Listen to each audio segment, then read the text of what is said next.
No? That's fine. Okay, I'm going to continue where I left off yesterday in this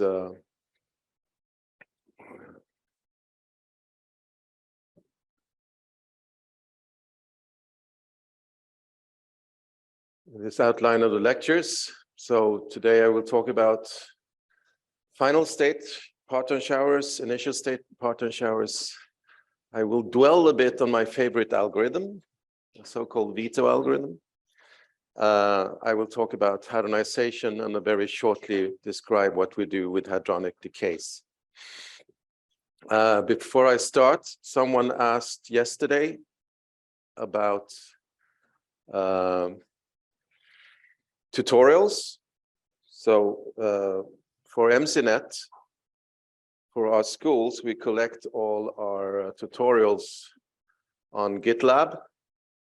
So you can either go to this address here and then you see a number of schools. This is the latest schools. You just do git clone and that, and you get all the material with instructions and stuff. Someone also asked about my slides. They will be here. There should be a tilde here. And they will be numbered 1, 2, 3, and 4. So you don't have to write out that, but you need to write down there and with the tilde there. Okay, we can put this back on later on. So I told you a bit about this perturbative expansion of anything that you measure, and specifically perturbative expansion in alpha S, which is what we will worry about the most. So starting from any kind of lowest order process for what you want to study, QQ bar goes to Z0, for instance, or whatever, you will have a series, perturbative series of corrections for the zero jet case. So we assume we have some cutoff, a jet cutoff that softer or more collinear partons than that don't count. These coefficients here are numbers. So the first is the number of jets, and the one is the number of alpha S's that comes in. And we want to basically have all of this, right? But we don't. So normal tree-level generators will only do the first column here, which I explained before it's exclusive events. So this actually includes the cross-section of that and so on. So to do it more correctly, you need to do next to leading order, which will add up columns like this if they do it correctly. So for next to leading order, higher orders will do that, but next to leading order will take the true alpha S corrections, both the ones that gives a jet, extra jet, and the ones that doesn't. And you add them together. Now, we instead want to use the fact that for any tree-level matrix element, you can approximate it by a product of a sequence of parton emissions from this zero order state. So this is E plus and minus go to QQ bar. We can factorize out all these splittings and do them one at a time. That is, of course, an approximation. Obviously, if we do them separately, the angles of this decay will not know anything about that decay. And so we'll miss some interference effects. And we'll get back to that later on. And what we do typically is that we order the emissions in some resolution scale. And that is this jet resolution scale. It can be different things. look into what different choices will mean later on, but we just call it rho for now. So row 1 is the largest one, and then row 2, next largest, and in the limit where these are strongly ordered, then this is actually a very good approximation. So each of the splittings we know from Alterelli, Parisi, Dokshitz, Gribov, Lipatov, splitting kernels. Last time I was here, actually, the D was also here. And they look like this, where the jet resolution scale comes in as d rho over rho. You usually see it as a dq squared over q squared, but the resolution scale is always something that is related to q squared times some factors of Z. So in the end, it will be d rho over rho, however you do it, basically. And you have quark goes to quark gluon, gluon goes to gluon, gluon, gluon goes to QQ bar. And we all know them. Maybe we should note that we normally ignore the phi dependence completely, and that will also hit us when we want to do interested in correlations and stuff, of course, but we'll try to live without it for now. Some of you have seen this before and then have seen a little plus here, the plus prescription. So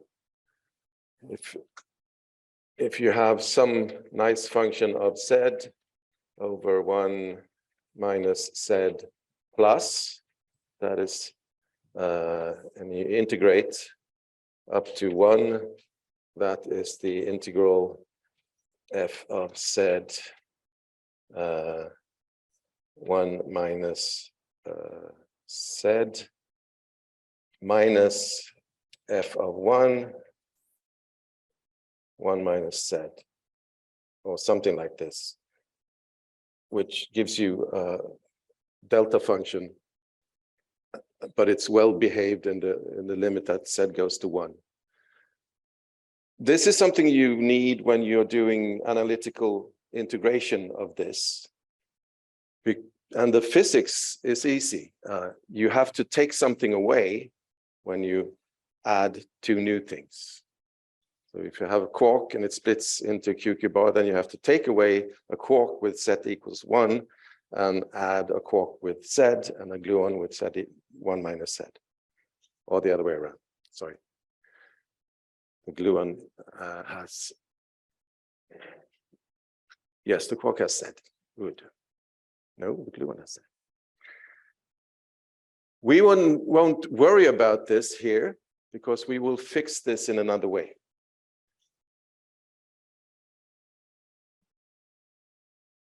And someone wants something from me. I have a chat window here. I don't know why. So what we want to do now is to make these emissions exclusive. As I said, just a tree-level matrix element is inclusive. So we do that by ordering the emissions. So, and I said that we need some kind of ordering. So what I, in each step, do is not to say, what is the probability of emitting a gluon? No, I'm saying I'm going to emit the hardest gluon. So I need to ask the question, what is the probability of emitting a gluon at some rho times the probability that there were no such emissions before? Only then can I say that I'm emitting the first gluon, right? Sounds like a trivial statement, but it actually solves everything when it comes to Parton showers. So we can do this by looking at a little different, interval in rho, take a little step, and you can get the probability, well, it's not a probability, the splitting function for emitting something in this little window. And if you take this and integrate up from the row you're looking at up to the maximal row, because there's always a maximum, you get something that exponentiates like this. And it's nice little homework to see that this works. So you get this thing here, which we call a no emission probability. This is the probability that nothing happens from the largest possible scale down to the scale we're going to do the emission.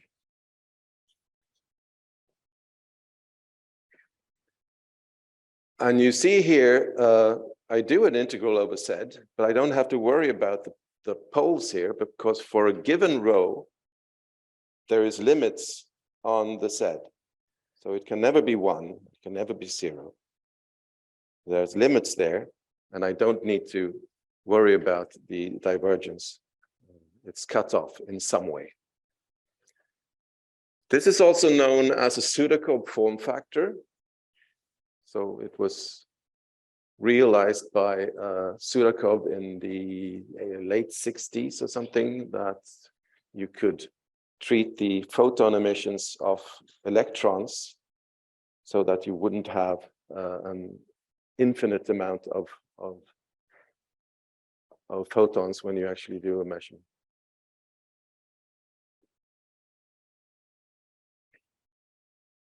In the same way, we can continue. We have emitted one at the n-1th emission was at some scale rho n-1. And we can get the probability of having the next emission at rho n is the splitting function times the probability that there was no emission between n-1 and n.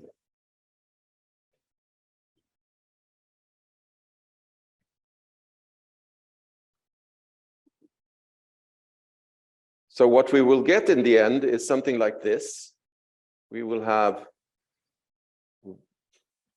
probability of having no emissions, 1 emissions above this jet cut, 2 emissions, and so on. And they will have some coefficients, and they will have this no emission probability. And we can do the expansion of these probabilities, and you will get something like this. So these are things you can easily add together, right? And we can calculate some of these analytically. We don't do that, but we can. And we still have a cutoff here, and each of these diverges like something like log 2n of the maximal row down to the cutoff. But since we know how to resum them into a finite thing here, we don't mind. It's fine. And the no emission probability does correspond to a resummation of all virtual terms to some approximation. And we don't need to worry about the divergence. We can easily put the row cut down to a hadronic scale where we anyway don't know what happened. So this is the basis of a Parton shower.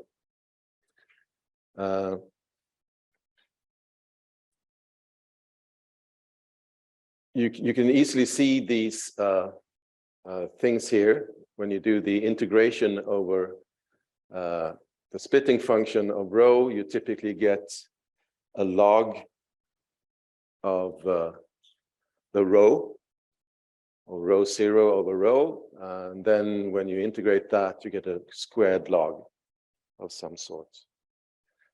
Now, you also have non-leading terms here, and that will give you some of the next to leading log corrections, looking like this.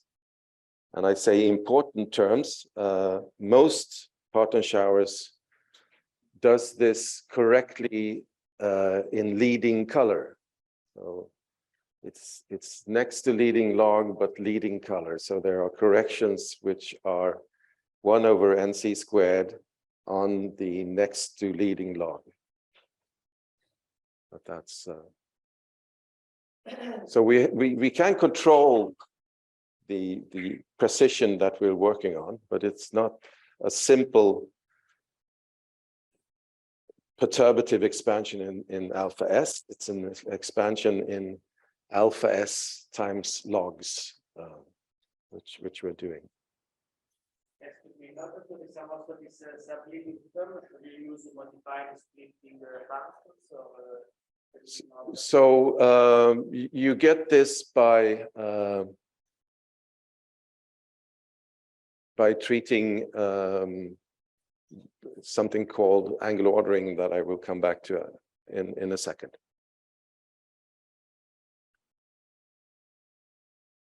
So this is almost, no, it's not exact, but it's a very good approximation in the limit that we have strongly ordered emissions.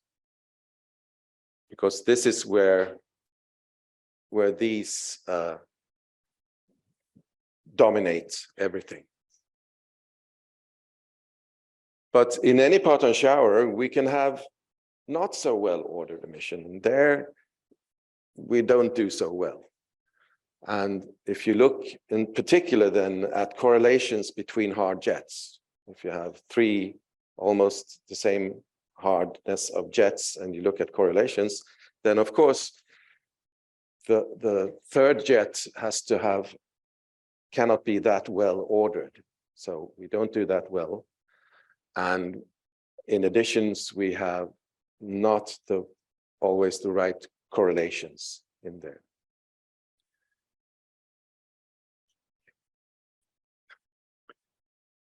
So one of these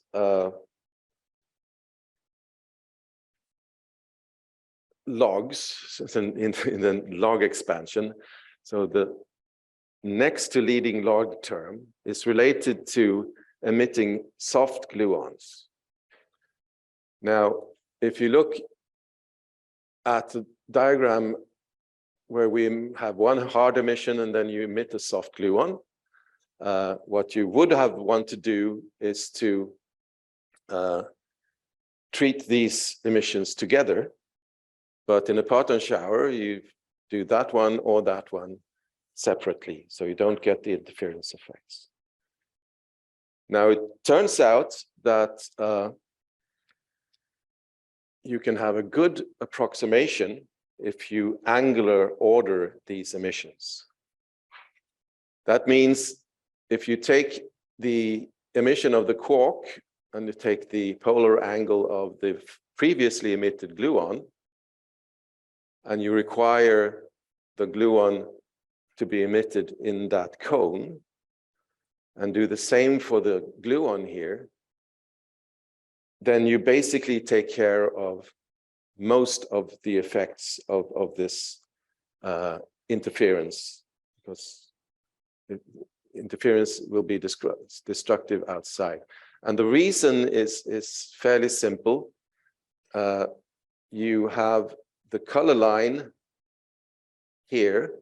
It's the anti-color of this gluon here corresponds to the color of this quark. And if you try to emit outside of this cone, this little soft gluon cannot separate those colors. Its wavelength would be so large it wouldn't see the color and the anti-color, but it would just see the color of the original quark. And that's why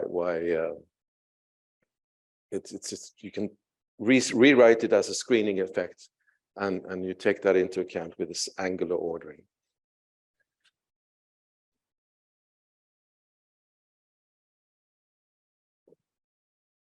But you can already here see that the statement I said that there's a color here and there's an anti-color from the other emitting gluon, this is a large NC approximation in all cases.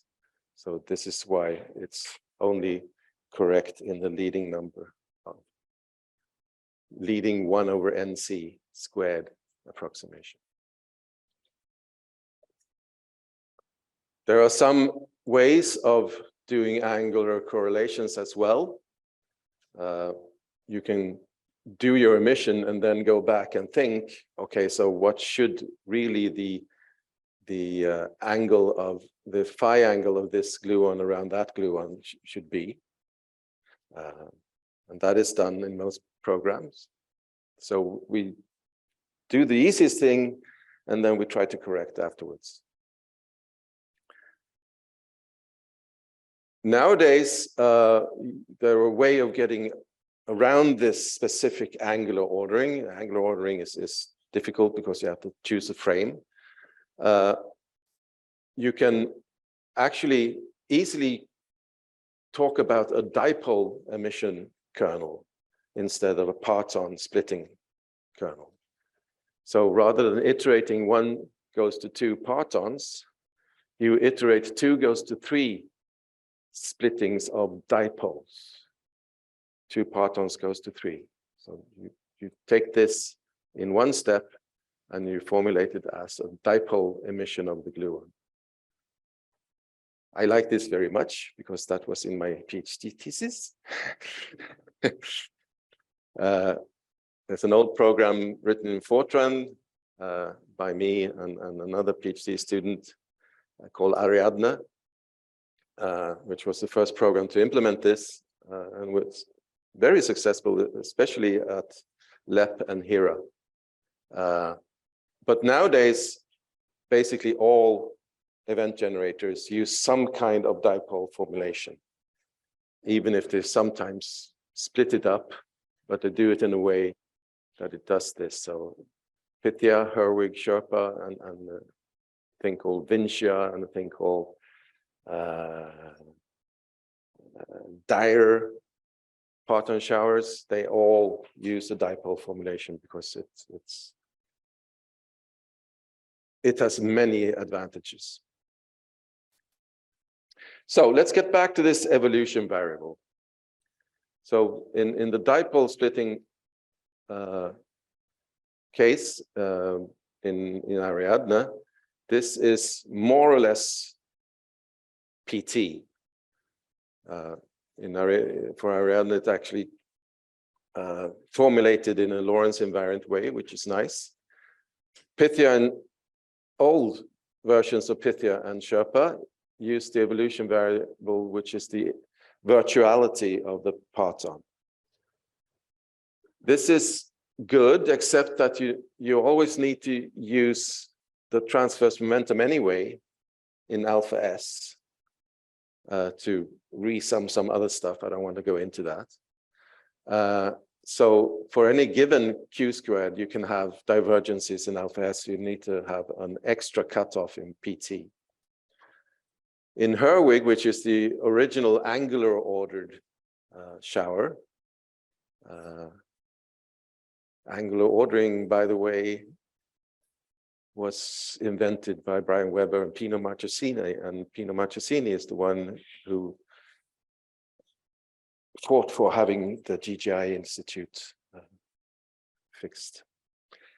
But also here, it does not quite isolate the soft pole, and you also need there an additional cutoff in some kind of transverse momentum. In a dipole shower, if you use a PT, you always have finite things above your cutoff, and it's a single EC cutoff. The way to think about this, if you're from Lund, is using the Lund triangle.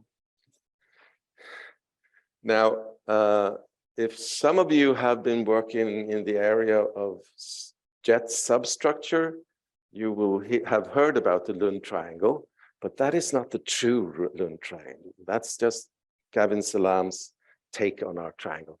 So there you only use 1/2 of this triangle. This is the phase space available for gluon emission in, say, E plus E minus event. So you have a QQ bar, and you have the rapidity along the QQ bar axis,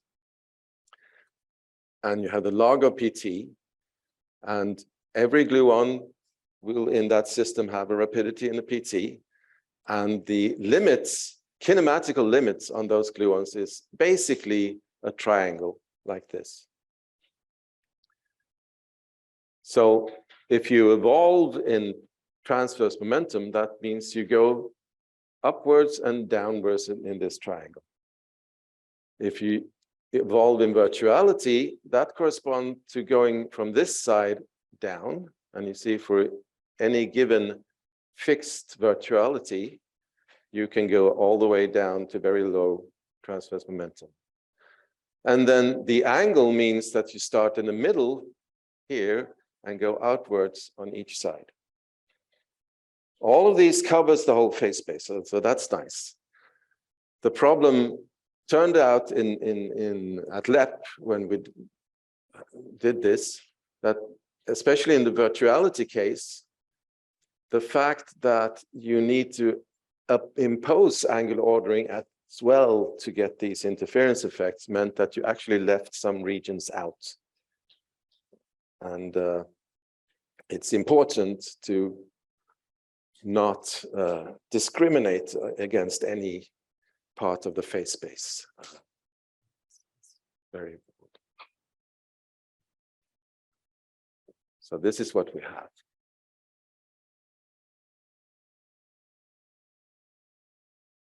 So parton showers, especially at LEP, did very, very well.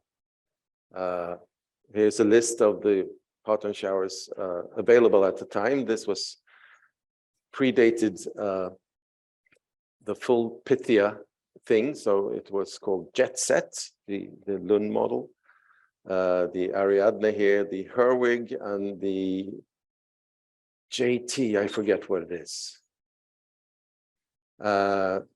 Describing the thrust distribution is fairly easy, except for very low thrusts, and maybe here statistics runs out. So, but it was a very nice thing. There was some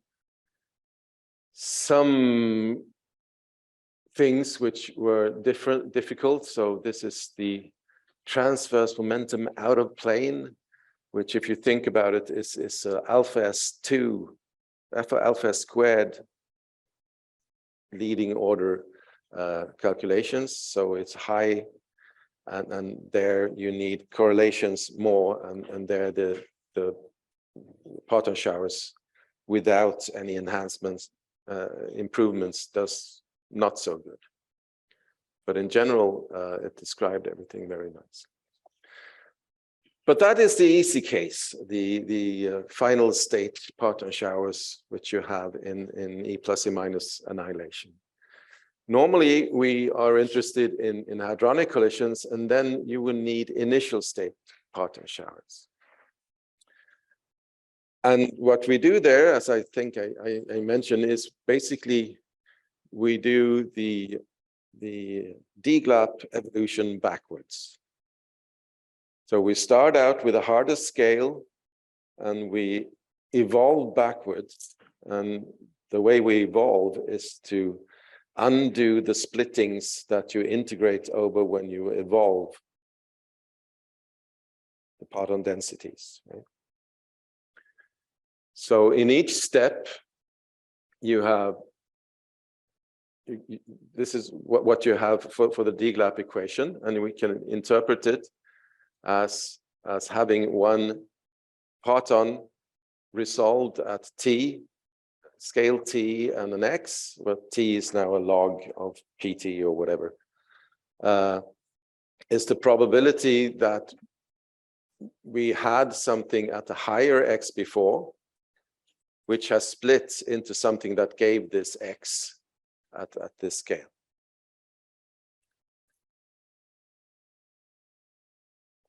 and you have this general mix between different quark species and gluons and A and B and things like that. And this is the way we look at it in the pictures I showed you before. So we get the kind of relative probability for a parton A to be unresolved now into a parton C, decreasing a scale T. We just divide by this the function you use when you calculate the hardest matrix element here. And we can do what we did for the final state shower. We can, summing up many small changes in T, and we can get a no emission probability,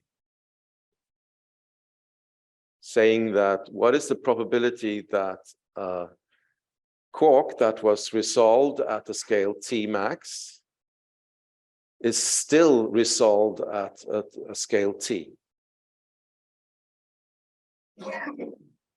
So that is now the probability, the thing that we multiply this with to get the first step backwards in time, so to speak, to see how this emission came about. So it's the same thing, but it's much more difficult because these are PDFs. We don't know the exact form of them. We get them from a program called LHA PDF, and they can be basically anything. So working with this is much more difficult than in normal in final state showers, where we know exactly the functional form of what we're integrating in our no emission probability, stuff like that. And indeed, when you ran Pythia yesterday, you may have gotten some warnings about PDFs in the space shower. No? That's very often, that means that Pythia has, what we do all the time is trying to overestimate this in some kind of accept reject method, right? So we need an overestimate, and sometimes we just don't find the correct overestimate, and we get some errors, and then you get an error message in Pythia. Nothing to worry about. It's very often in very odd corners of phase space, often at very large X. So it's usually things that happens way out in the beam pipe. Anyway.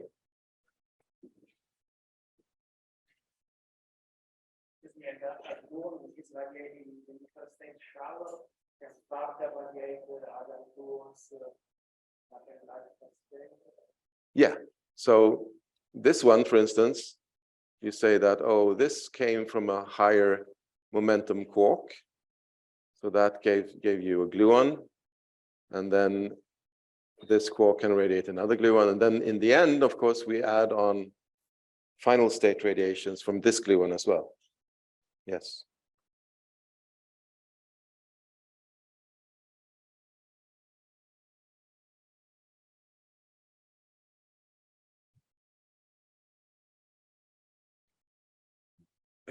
I said it there. Can't you read?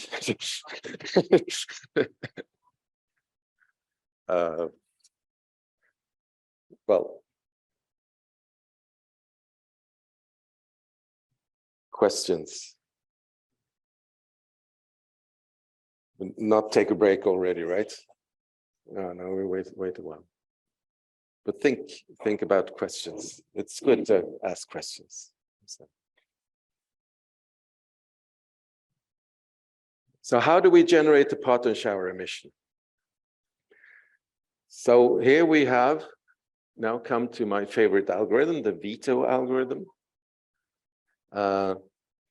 So we have something looking like this. You integrate out Z for now, and we just have this scale T, And the probability that something happens at t is this splitting function times e to the minus the integral of the same thing.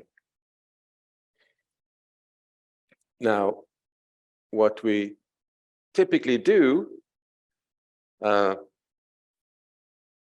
is this cumulative thing. So this PR is now some flat random number distribution, and equating the cumulative distribution is how we go from one distribution to another.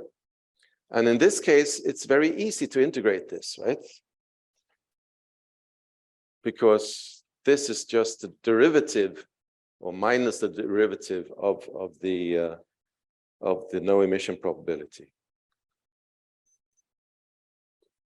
So we get the formula that looks almost the same as before. We still need to know the inverse of the primitive function of this P of t. But otherwise, you just do this, but you have the log of r here rather than r.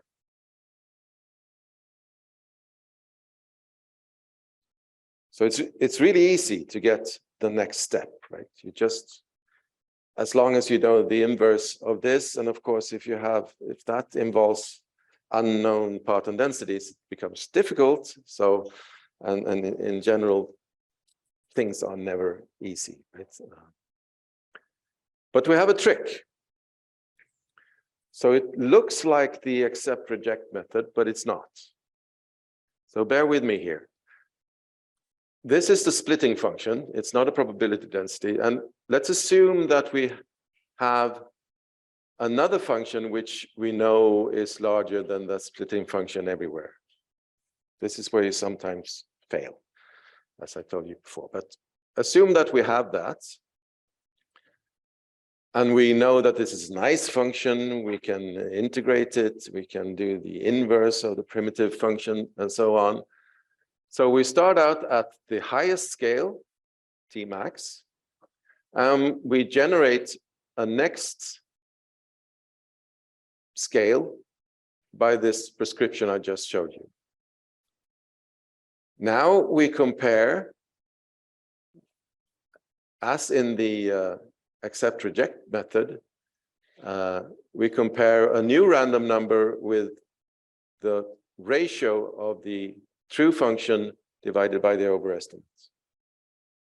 And if that is less than this random number, then we throw it away and we go back to point 1, to point 2 here. And the difference here is for the accept reject, you would go back here. But just going back here, you continue going down in scale rather than doing it all over again. And you do that until you get something where this ratio is larger than some random number. And then you retain this Ti as the final answer. This is the scale of my next emission. The way to think of it is that since we have overestimated the splitting function, we have underestimated the no emission probability, right? So if we come down here, we have basically underestimated the probability of survival. So we don't have to go back one step from the beginning because we already know, nothing happened before. But we can do this mathematically as well. So and this is kind of formal, but I think it's a quite neat little proof. You have to think about in how many ways can I get to this next scale? So we can get to it in one step, so no throwaway, and that is given by the no emission factor the probability to actually emit, the overestimate probability, the factor with which we retain the answer, that will give something like this. So it will give you right PT here, but the wrong no emission probability. Now let's see what happens if we generate one scale. We need to throw it away and we generate one more scale. What is the probability for that to happen? So that's P1. So then we have to integrate over all the things we threw away. Well, it's just one, but it could happen anywhere, right? So you integrate over the thrown away scale, and you have the use the emission no emission probability from T max to T. This is the probability to throw it away. And then we have another no emission probability from T1 to T times the probability that we keep it. So P1 is, oh, that should be the no emission probability here as well. Sorry, I messed this up. Okay. So, no, so the no emission probability is the same in both cases. Sorry. I go back again. This probability, multiply them together, and it's just the same as this, right? Because it's an exponential. So P1 of T is P0 of T times this integral. And you can do the same when you throw away two places.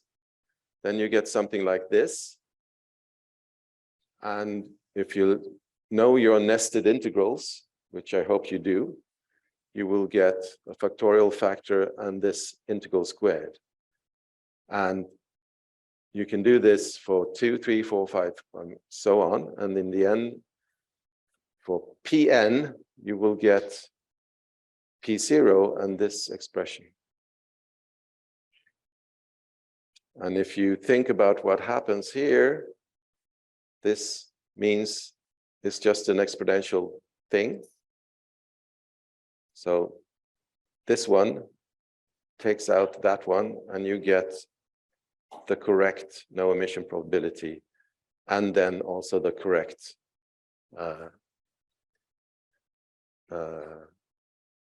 splitting function here. So just doing this little change in the accept-reject method to go back to the previously discarded scale as the maximum scale gives you this thing. And it has many, many advantages. You can, as long as you can do this overestimate, G of T, you can do lots of wonderful things. And it's a very efficient thing. Also, in a Parton shower, you don't only have the next scale to worry about, you worry about when at this scale, which splitting should I have? If you have a quark, it can only radiate a gluon, but if you have a gluon, it can radiate a gluon or split into 5 different QQ pairs. So lots of things can happen. If you have several splittings, the no emission probability is factorized, right? So the probability of having the splitting I is the splitting function for I times that nothing of any of these happens at a higher scale. But these factorize, since it looks like this. And what we can do is to simply generate for each case, we generate a scale. For the glue, split into glue-glue, the quark splitting into, or glue splitting into QQ bar. We generate all the cases, and we take the one which was hardest. Just pick the one with the largest scale, And then you automatically taken into account the probability that none of the others had radiated before. So that's a very neat thing to have.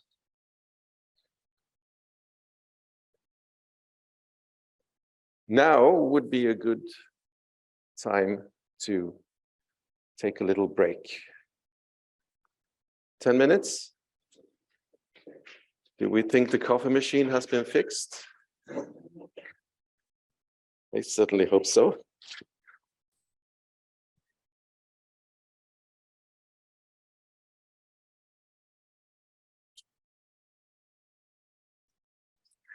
So now we can kind of tick off the perturbative side of the black box, which is event generator. We know we are able to generate partons and also any particle, WZs and whatnots, down to very low scales. And now we need to get some hadrons out. So this is inherently non-perturbative process. And there are, of course, ways of dealing with non-perturbative QCD. You can go to the lattice, or you can have other effective theories and what have you. But in the end, if you want to generate events, you will have to resort to models. Non-perturbative models, I mean, we have to try to learn as much as possible from what we know about non-perturbative QCD. So let's try to do that. There is one way of doing this, which is nice. It's called local parton hadron duality. And that is a trick to get some observables right, where you just assume that, well, each parton in the end will correspond to one or 1.5 hadrons, or 1 point something. And if you just do that and say that each parton corresponds to 1 point something hadrons with that approximate momenta, you can get many things right. You can, for instance, describe the momentum spectra at LEP very well. And you can do calculate power corrections to analog predictions for event shapes or something like that. So if you want to have the average 1 minus thrust in E plus E minus, you can do an next leading order calculation of it, like this. And you know, you can calculate basically this coefficient. At least you can calculate that there will be hadronization corrections, which goes like 1 over the center of mass energy. And even if you can't calculate that, for another observable, you can relate them, these coefficients. So that allows you for specific observables to ignore the process of hadronization and just say that, something like this. And it works very nice. But in the end, I want real events to compare with what the experimentalists see. So I'll have to do something else. So the first kind of attempt in this direction, well, maybe not the first, but one of the first, is called cluster hadronization, and it's based on a concept called pre-confinement. Pre-confinement tells you that when you have a parton shower, or many partons, and you go to this leading color limit where all the partons are connected in color, then you know that 2 partons connected in color are typically close to each other. They have a small invariant mass. So if you have this state here, and you say that, well, let me just break up this gluon into a QQ bar pair. with something. And we create a QQ cluster here, another QQ cluster there, and there, and there. They will have some mass. They will have some flavors, and you just allow them to decay according to the available phase space to any two hadrons that matches those the flavors in there. And this works surprisingly well.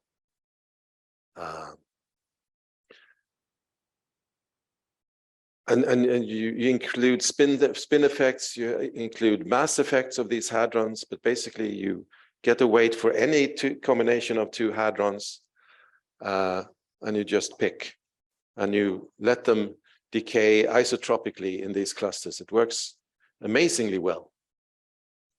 So that's a really nice thing. It's very simple, clean, and it may be a bit too simple, because if you look at the parton shower we had before, there is a finite probability of having no parton emissions at all. So this is the distribution in cluster masses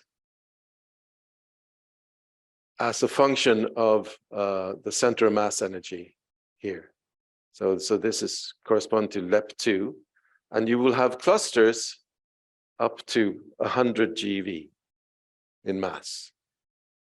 100 GeV clusters you cannot really allow to be decay into two hadrons distributed randomly in phase space. So for most cases it's good, but you will have a lot of cases at the LEP, for instance, where there are only two hadrons. And that happens, of course, but it's extremely rare. But it's not rare. You see here is actually a linear scale. It's not a log scale. So it happens very often that you have clusters up here. And that's not the way nature likes it. So what they do instead is, well, string-like decays. So they call it cluster fission. So if you have a very heavy cluster, you divide it up in smaller clusters along the quark directions. And that's why we call it string-like. Also in clusters including a heavy quark or diquark, or the heavy meson will typically go in that quark's direction. So there are corrections to the picture always, but in general, it works very well. In Herwig, which is one of the general purpose event generators, they use cluster hadronization, and it, with all these modifications, it actually works very well. But since I'm from Lund, I'm going to talk about string hadronization. And the observation here is simply the QCD potential, which we know is Coulomb-like for small distances and linear for large distances. And linear means that you have a force field which is compressed to something like a vortex line, or what we call a string.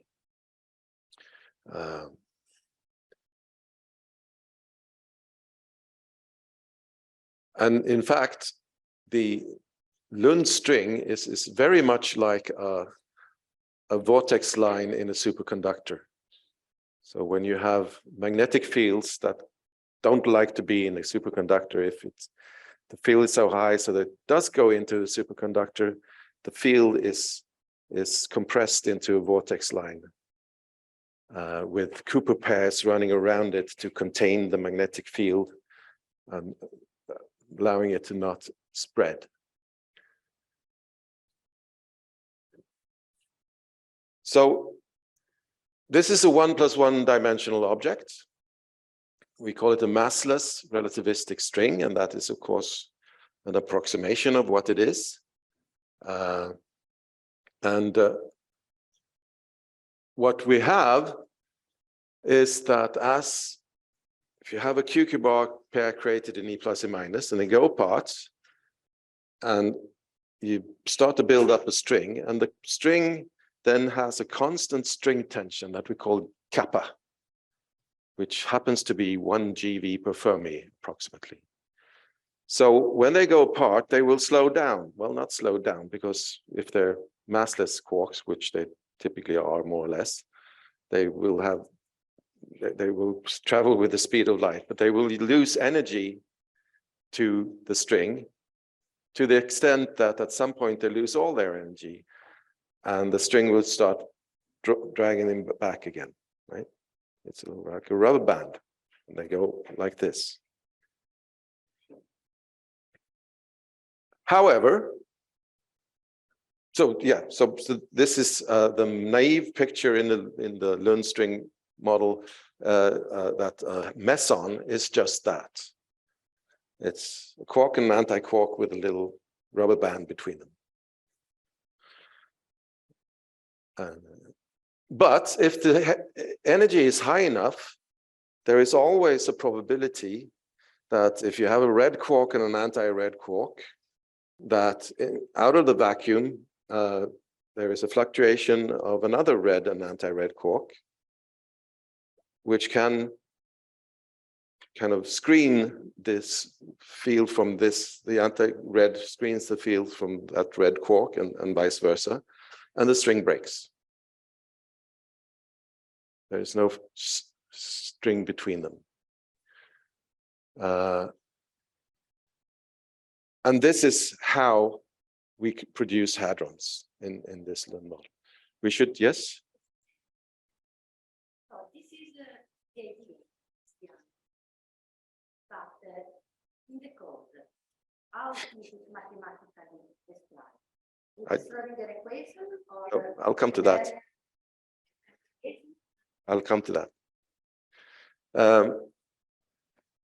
Before we do that, it's interesting to look at what describes the string, because it's normally we have Heisenberg, where you always relate distances to 1 over momenta, or times to 1 over energy. But here, energy and time and momentum and position is very much tied together. So the kappa here is given by all these things. So sometimes time, when you calculate things, is proportional to energy and so on. So it takes some time to get your head around. So what happens is that we assume that these breakups of the string, so this is a time Z, but it could also equivalently look the same if this was energy and PZ, but never mind. The breakup of a string here is assumed to be with a kind of tunneling mechanism. So we have a tunneling probability, which is Gaussian, in the transverse mass, because this QQ bar pair will have some transverse momentum. And the kappa here tells us that it needs to break the string to become real, the virtual fluctuation to become real. You have to use the energy of the string that disappears. So, and we have this probability, which is proportional to the mass of the quark squared plus the PT of the quark squared, and an exponential like this. So quark masses in non-perturbative QCD is difficult to define. You have these current quark masses, not very much useful here, but you have the constituent quark masses and stuff like that. So, but if you just put in reasonable values here, you will see that the probability for a DD bar or a UU bar is approximately the same. The strange quark is suppressed by a factor 3 approximately, and basically there are no CC bar pairs produced in a string because the energy is simply too small. They're suppressed with a factor 10 to the 10 or something. Someone asked me where does this enter into the code? Actually, this specific form doesn't exist in the code because the only thing it affects is this number here. So this is the free parameter in the model that you tune.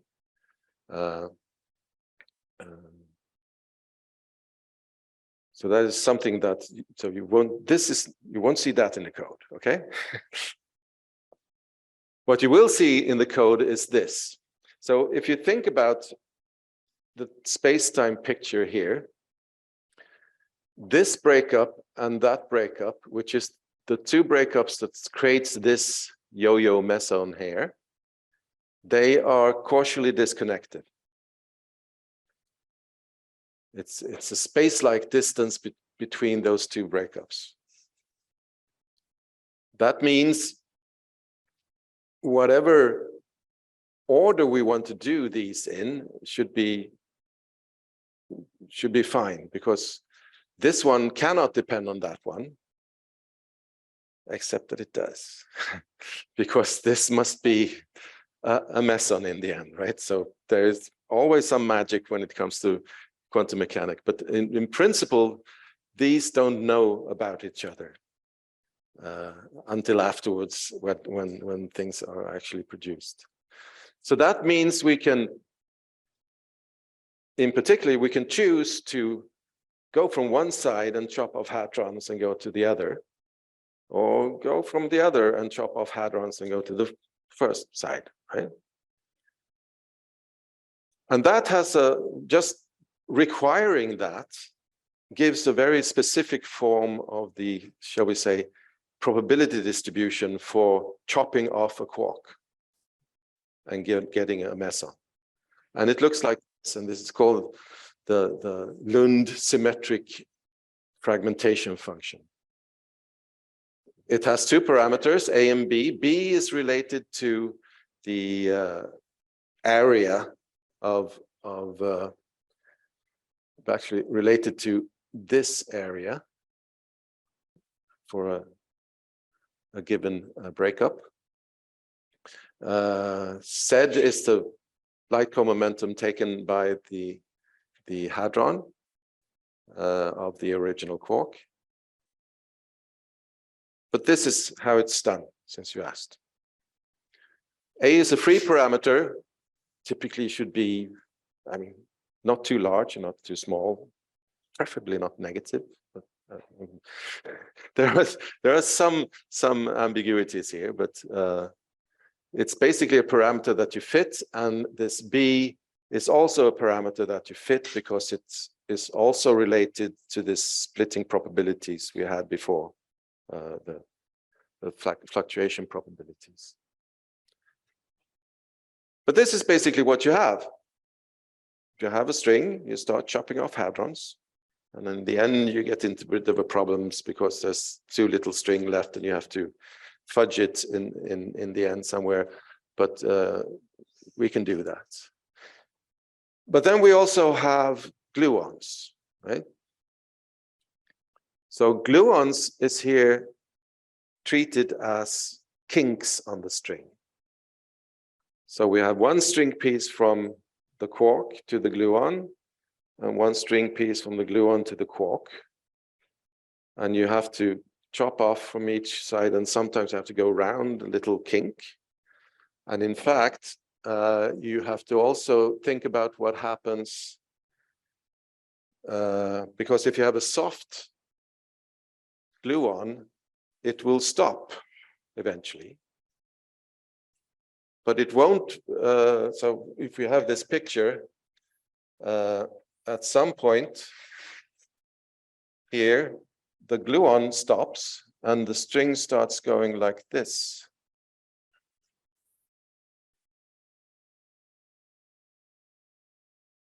So we have two corners to take care of, and we have different string regions, and it's quite messy, but quite straightforward.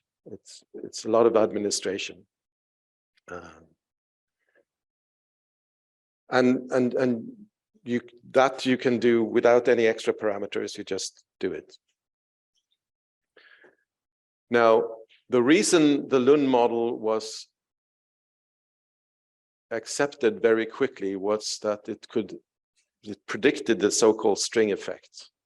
It's exactly in this situation where you have a QQ bar gluon in an E plus and minus collision, and you measure the amount of hadrons in the plane here, or in the different phi regions here, and you immediately realize that you would have a depletion of hadrons here and an increase of hadrons here. And this is exactly what they showed in the JADE experiment in Hamburg. Before I was born, I almost said, but not quite. I hadn't started as a PhD student, at least. And I just want to notice, when you looked at the Pythia program now, it's huge, right? At this point, you basically, well, the first version of the Lund string fragmentation model was Fortran code that you can write out on 2 A4 papers. That was the first version of JetSet from 1986. It's a bit more messy now, but you could basically publish the code in your paper, right? So this is code, type it in. It was actually first written on punch cards, so never mind. So this is the reason we believe that the string fragmentation model actually does something sensible. But in this case, for instance, the rule that the orientation figure was applied immediately after the generation of the 50 bar. Yes, so I don't think they had a shower here, no. And the Hoyer model is independent, where you say that the quark splits into hadrons independently from the gluon and from the other quark.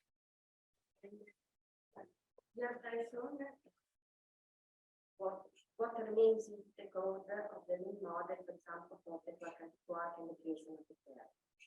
But what about the case of variance? What about the case of variance? That is a very good question. I will come to that.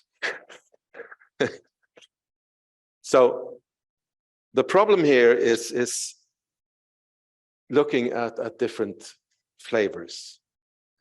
So we have differences between the SS bar and the UU bar and DD bar breakups. That's a parameter. But even if we have a simple, you have one U quark and a UU bar breakup, should we produce a pi 0 or should we produce a rho 0? Huh? Well, you would say, well, the rho has more degrees of freedom, so we should have a factor 3 there, and that doesn't work. So you add a parameter. There's something going on there which we don't understand, but we know it's difficult with rho and pi's. So we have an extra suppression for vector mesons. Okay. Now, this repeats all the time. So if you look in the Pythia manual for string fragmentation, you will see a very large set of parameters. Lots of parameters, right? And they're all related to the flavor composition of what is produced. The momentum has basically only one parameter, this A parameter. Oh, there's some others as well. And then we have this baryon production. How do we do that? And again, we say that, well, if you can have a QQ bar popping up of the vacuum, you can also have a diquark, anti-diquark popping up from the vacuum. So let's introduce another parameter. There, with some probability, you will have a diquark. And if you have a diquark, you'll get a baryon. And the interesting thing is the next breakup would have to be an anti-baryon because you have a diquark there. And that didn't fit very well with data. So I should say, Torbjörn Sjöstrand came, and Gösta Gustafsson and Bo Andersson came up with what we call the popcorn model. I can describe it a bit for you. So we have a string, and we have a red, anti-red here. So if we produce a anti-red red quark there, then yes, then we break the string. But what happens if we produce a green anti-green? Well, they will not be affected by the string tension. They could live for a while. And in particular, they could start traveling around here. So you will have the quark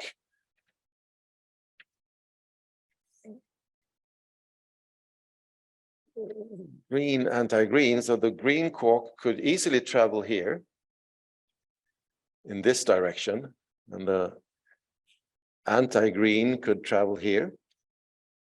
And in between here, we will then have a blue anti-blue field if you're here, right? So if we break this with a blue anti-blue, we break it here, and all these could form a baryon. But in addition, during this fluctuation, we could have a normal breakup, which gives you a meson in between. If we have a blue bar blue here and another one here, blue bar blue, then we have a meson in between the two baryons here, the baryon and the anti-baryon.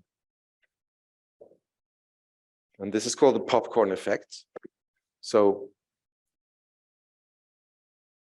we don't actually do this. We just introduce another parameter saying, even if we have a diquark, there is a probability to have the next chop off being a meson, where one of the quarks and the diquarks continues, and you have a diquark end afterwards as well.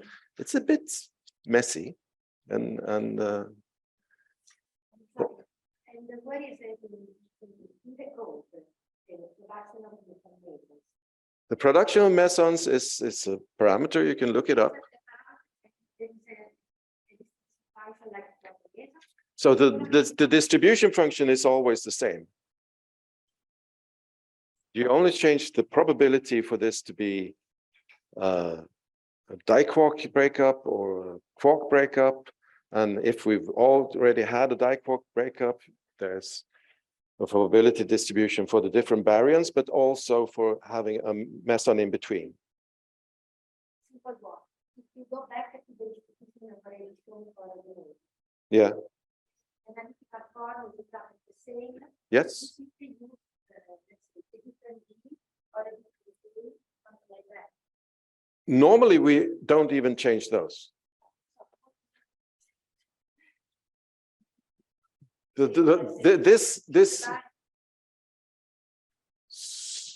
So you get one such probability for each meson. So this here, there the mass of the meson. Yeah. And what gives you the mass for the meson? Yeah. And the other for short time. Yes. Except that there is also a parameter before here saying for in front, but that's just a number.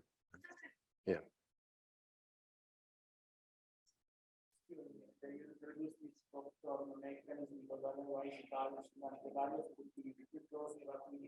Always, yeah. And that is not the case in data. You could, in principle, have several mesons here, but for some reason, Torbjörn Sjöstrand decided that one is enough. So you can only have one. Just in order to understand, how are these fixed the parameter for measure for the variance from on which experimental data? So normally we use, Much different they are. so normally we fit to LEP data because they have to LEP, right? Because it's the cleanest environment, and there are several ways of tuning. The parameters that comes up are typically the same. So you will get this strangeness suppression is always between 0.2 and 0.3. The baryon or not baryon is always around 0.1. Yeah, somewhere around, well, some could be 0.8 sometimes in some fits. The suppression of vector mesons to pseudoscalars are, I think, 0.5 in the latest tune. Yeah. But there are lots of parameters. Of course, with enough parameters, you can fit an elephant. But each of these parameters means something. Each of the parameters has a physical explanation of something that we don't know a priori. And if someone says, well, I know how this process actually works in detail, and I can give you the parameter, I always say, thank you. We'll put it in, it's no problem. So it's instructive I will discuss this a bit more, how different event generators differ. So Herwig and Pythia differs a lot when it comes to this hadronization, right? And they are good at different things. So for the energy momentum picture, the string fragmentation is actually extremely powerful. It has only a few parameters, while in cluster hadronization, you have to have more parameters to get the momentum picture right. While in the flavor composition, it's messy in Pythia, lots of parameters. While in the cluster, it's actually comes out naturally. That doesn't mean they explain all data, but at least the model is very predictive. So most of these, as I said, the parameters has been constrained a lot by LEP data. And you can ask yourselves, if you get this right at LEP, then things would work fairly well at LHC, I guess. And you would assume that. We call it jet universality. But just because it works at LEP doesn't mean that it necessarily works at the LHC. So at LEP, you have many large, nice quark jets. The gluon jets are typically smaller, softer, and they are connected to high momentum quark jets. But at the LHC, you mainly have gluon jets. So we need to understand if we get this, what we call jet universality, right. And the answer is no, we don't. So this is the ratio of lambda to K0 on the left. So this we get perfect at LEP. Lambda over K0. But when we look at the different event generators, and these are Herwig, Pythia, and Sherpa, they all undershoot. Or if we look at K over pi, so the strangeness, Pythia 8 here, this fit I think the suppression parameter is 0.3 or something. They all undershoot. So there is something that goes on here that we need to worry about, and I will worry about that next week. I'm just going to few slides. I'm going to tell you about my worries next week. We produce hadrons and they're unstable and we decay them, and it's really simple, right?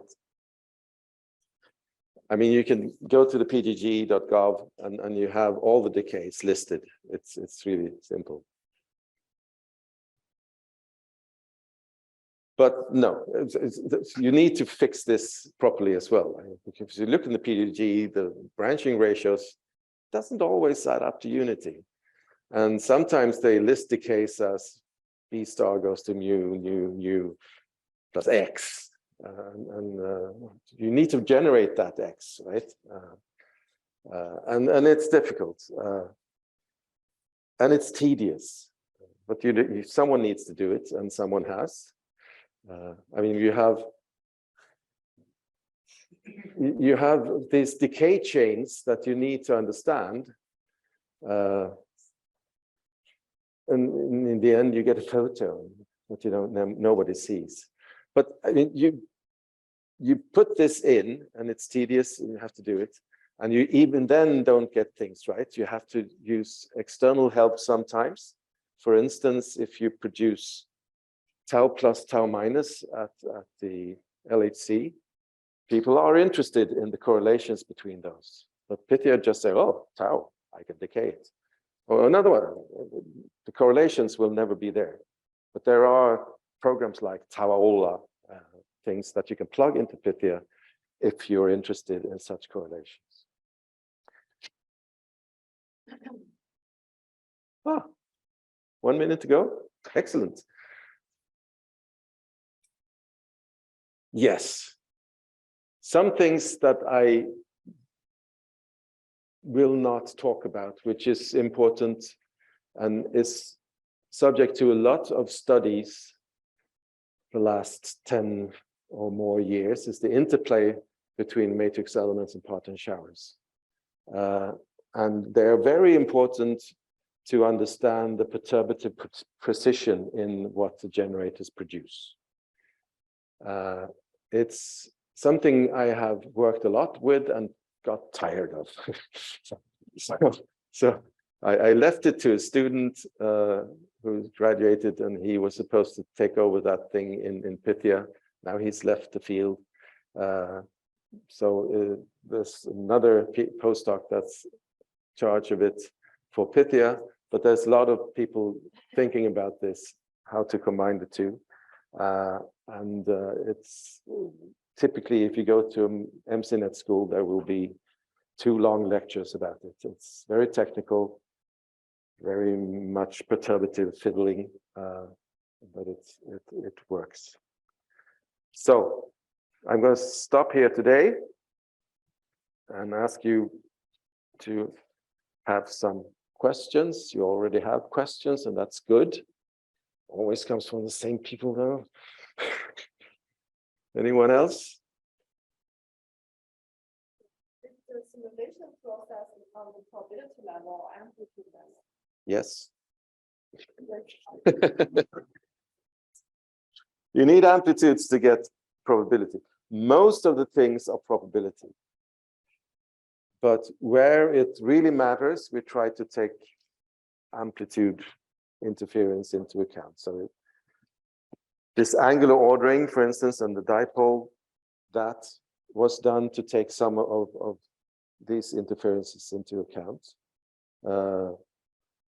We do some, in the initial state, if you emit a gluon, then the next gluon is not completely random in phi.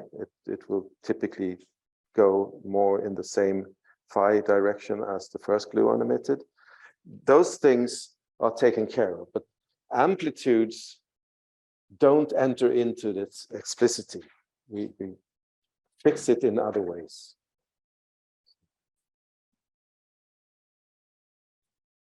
May maybe it's something that you will say also on the last lecture, but concerning variance, the role of these junctions to produce variance is something which was introduced only after that, considering hadronic collisions, or it is something which was Well, it was introduced long time ago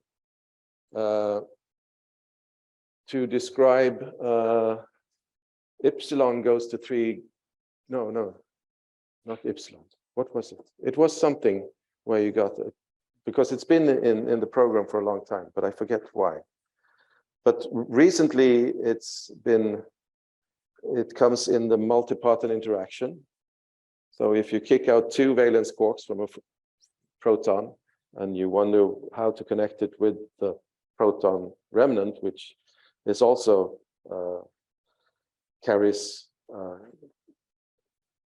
a triplet charge, you need to put them together. So you get this junction structure where you have a quark, and a quark, and a quark, and they're in a color singlet. And what you do is that you let them join in a little junction.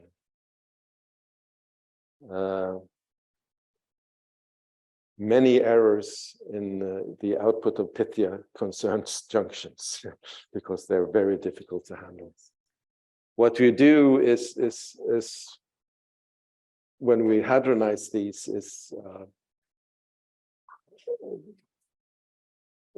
it's not a hack directly, but there's a procedure where you take the shortest leg. Well, first you have to find the rest frame of the junction, which is quite easy if you have massless quarks. If they're massive, it becomes a mess. And then you look at the shortest legs, the legs with smallest energy in that rest frame. And you start chopping off those, and then in the end you say, well, this looks like a diquark, and then you chop off the longest string in normal string fragmentation. I don't have very much to say about it. It comes in some beyond the standard model stuff, where you have barrier number non-conservation that will give you these kind of structures.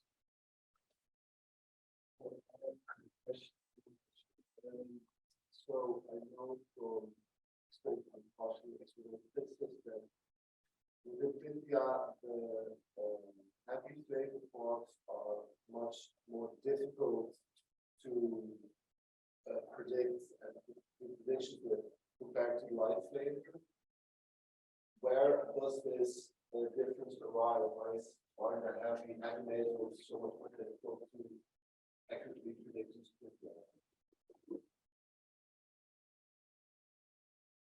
Are you thinking about something special? This is the LAC, or is it? Yeah, it's all about LAC.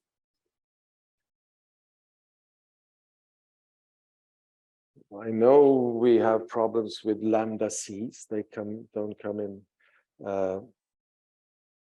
The problem here is that we cannot produce heavy flavors in the hadronization, which you in principle can do in Herwig if you have a large enough cluster. If there's room for a C anti-C, then it will produce it. Just phase space is smaller, so it's more rare.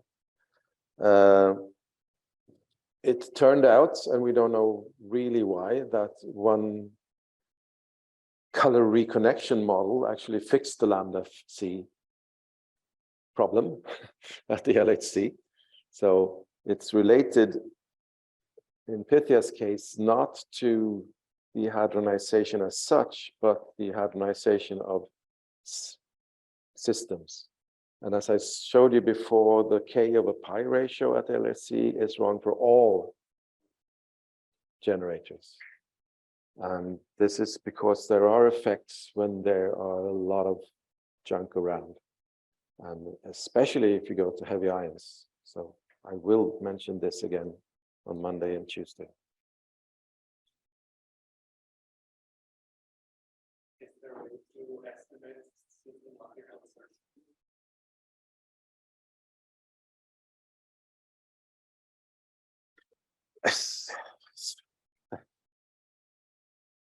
So that's that's up to the experimentalists. So at the lab, you will find many papers where they make a prediction and they say this doesn't agree with the predictions of the standard model, and they will do a systematic error on the theory prediction, which is the difference between Pythia and Herwig. And yeah, that's one way of doing it. But what you do is you vary the parameters, right? So within the models of Pythia, you have the parameters that you can vary. But that doesn't tell you if the actual model is wrong for the harmonization. You can't get a systematical error on that. Maybe by comparing to Herwig.